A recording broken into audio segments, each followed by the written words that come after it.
Dünya üzerinde sıradan insanların girmesi yasak olan 9 yer.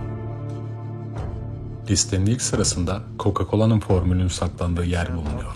Coca-Cola son 100 yıldır tartışmasız lider alkolsüz içecek üreticisi. 125 yıldır da bu formülünü saklıyor. Atlanta'da bulunan bu formül deposuna erişmek, Amerika'yı işgal etmek gibi bir şey. Söylentilere göre dünyada sadece 2 kişi formülünü biliyor ve ancak birlikteyken gerçek formül ortaya çıkıyor. Atlanta'da bulunan SunTrust Bankası'nda saklanan formülün iyi saklanması için şirket, bu bankaya 48,3 milyon dolar bir pay ayırmış durumda. Coca-Cola şirketinin politikalar arasında sırrı bilen 2 kişinin aynı uçakta seyahat etmesine bile izin verilmiyor. ABD 51. Bölge. Las Vegas'ın 153 kilometre kuzeyinde Grom Gölü yakınında olup Nevada test sahası ve Nellis Hava Kuvvetleri sahası ile çevrelenen bir yer. Topraklarına giriş kesinlikle yasak. Hatta güvenlik güçleri girenleri öldürme yetkisine bile sahip. Yakın bir zamana kadar 51. bölge kurgu ve gerçek arasında gidip gelen bir yerdi. Ta ki eski ABD Başkanı Barack Obama 51. bölge sözünü ağzına alıp bölgeyi resmileştirene kadar. İddialara göre ABD 51. bölgede daha önce yakaladığı dünya dışı varlıkları yani uzaylıları inceliyor ve özel deneyler yapıyor.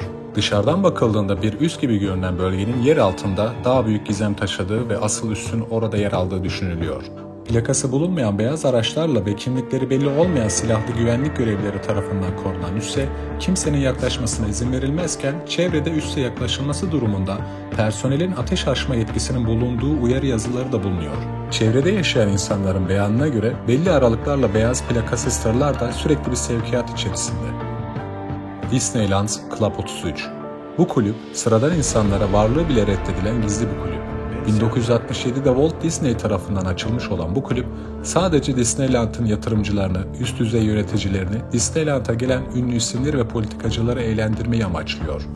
Bu kulübü bulmak bile oldukça zor. Çünkü ne bir tabela ne de bir yol gösteren işaret var. Yüksek bir üyeden davetiye almadığınız sürece bu kapının ardına girmek imkansız. Üye olmak da çok kolay değil. 25 bin dolarlık bir üyelik ücreti ardından her yıl 10 bin dolarlık üyelik aidatı ödemeniz gerekiyor. Bu da yetmiyor. Üye olmak için en az 14 yıl sıra beklemeniz gerekiyor. Mount Vader, ABD. Mount Vader, bir felaket veya önlem alınması gereken acil durumlar esnasında devreye giren acil bir durum kompleksidir. Soğuk Savaş dönemindeyken 1958 yılında Sovyet Rusya'nın Sputnik adlı uydusunu uzaya fırlatmasının ardından savunma amaçlı kurulmuştur. Sadece üst düzey devlet görevlilerin kullanabildiği bu kompleks hem yer altında hem de yer üstünde bulunduğu alanlarıyla yüksek güvenlik sağlamakta. Beyaz Saray'dan birkaç dakikada erişilebilen bu alana 11 Eylül saldırılarından sonra Dick Cheney de buraya uçmuştur. Bölgede maksimum düzeyde koruma vardır ve dışarıdan kimse yakınına bile yaklaşamaz. Svalbard, gizli tohum deposu, namı değer kıyamet ambarı. Kıyamet ambarı olarak da adlandırılan Svalbard küresi tohum deposu, dünyadaki bütün bitki tohumlarını barındıran bir depodur. Dünyayı kasıp kavuran bir felaketten sonra bile nesli tükenecek bitkilerin tekrardan dünyaya kazandırılmasını amaçlamaktadır. Bu depo, Norveç'teki dev bir dağın 130 metre altına inşa edilip 2008 yılında açılmıştır. Politikanın işlemediği bu yerde 100 milyon tohum bulunmakta olup neredeyse tüm ülkelerin tohumları burada saklanmaktadır. Woomera Yasak Bölgesi, Avustralya. Woomera Yasak Bölgesi, adından da anlaşılacağı üzere girişin yasak olduğu bir bölge. Bu bölgede Avustralya ordusunun düşmanını yerle bir edecek aşırı silahlarını denemekte ve bu bölgenin dünyanın kendi alanındaki en büyük bölgesidir. Ayrıca bölgede muazzam bir yeraltı zenginliği de bulunmaktadır.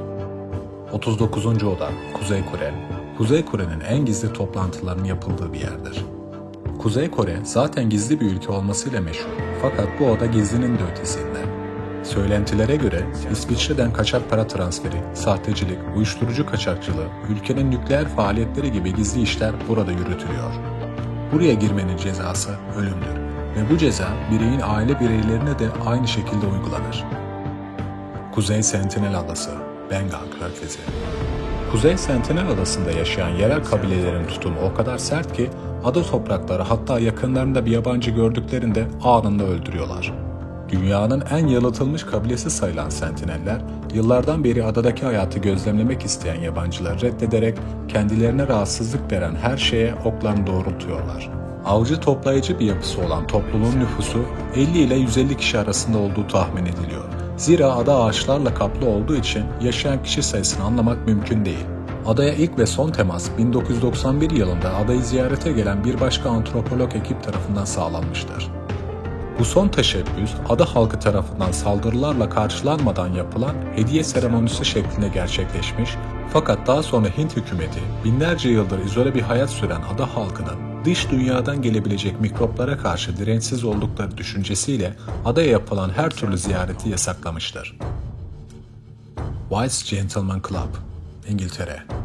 1693'te kurulan White Gentleman Club, adından da anlaşılabileceği üzere kadınların veya sıradan vatandaşların giremediği gizli kulüp. 320 yılı aşkın tarihiyle dünyanın en ünlü bayrak kulübü olup sadece sosyetenin en üst düzey isimleri kabul ediliyor. Buradaki üyeleri kumar oynarken sık sık sarhoş olurken görmek mümkün. Fakat daha önce belirtildiği gibi buraya girmek imkansıza çok yakın. Sosyetenin saygın simalarının içeri girebildiği kısmının sık sık tercih ettiği bu yerde ünlü olmanın getirdiği izlenme olaylardan uzak rahatça vakit geçirebildikleri özel bir kulüptür. Buraya kadar geldiyseniz videoyu beğenip kanalımıza abone olarak bizlere destek verebilirsiniz.